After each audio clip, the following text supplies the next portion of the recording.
Mizzurna Falls is a 1998 open-world horror mystery thriller developed by Human Entertainment.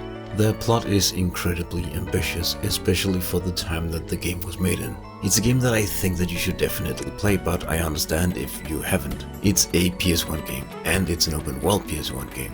It's pretty good, but it's incredibly obtuse. It doesn't control very nicely, and it has some extremely harsh time limits on everything.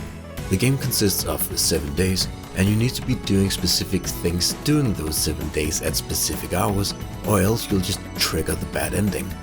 So it's not a great player experience, and I get that.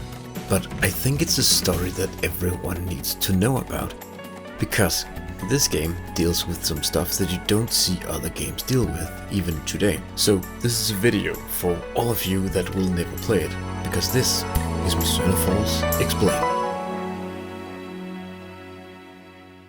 Matthew gets up and heads to the hospital. He runs into Samuels and asks about Isabella, but she's still not up. Samuel remarks that he can't believe that such a pretty lady would be dealing drugs, and Matthew remarks that she wasn't. Dennis was the one dealing. He then ponders where Dennis got the epoch from, and Samuel says that he probably has someone working for him that's making it. Anyone with basic pharmacological knowledge would know how.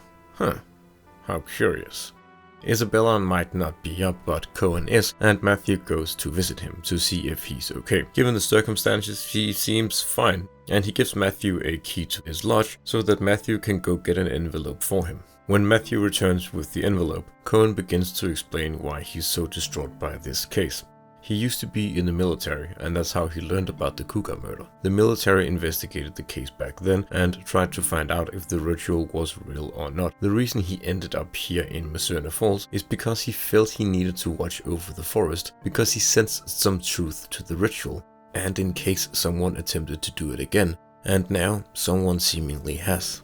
He also explains that the necklace that Kathy was wearing is part of the ritual. The person going on the death journey needs to be wearing it to complete the ritual, so Kathy and Emma had to be knowingly performing it. Matthew decides to play the Eternal song for Cohen,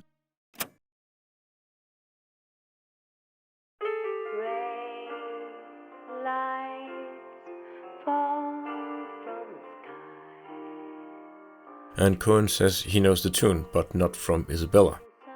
When he was working for the military, they used to perform all sorts of experiments relating to post-death experiences, and among other things, they gained knowledge of this song. Someone who had a post-death experience came back humming this same melody.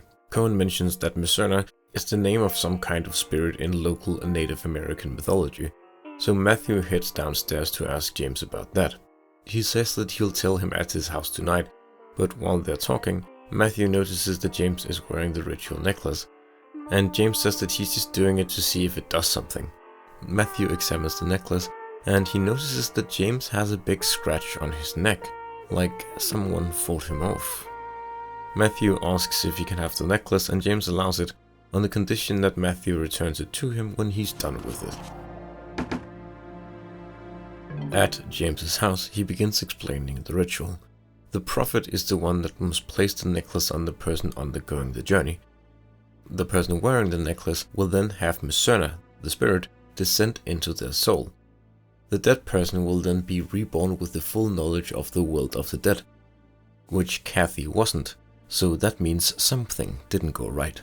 The whole town is named after the ritual, Mizzurna Falls. Mizzurna descends. James is obsessed with the ritual. He wants to undergo it himself.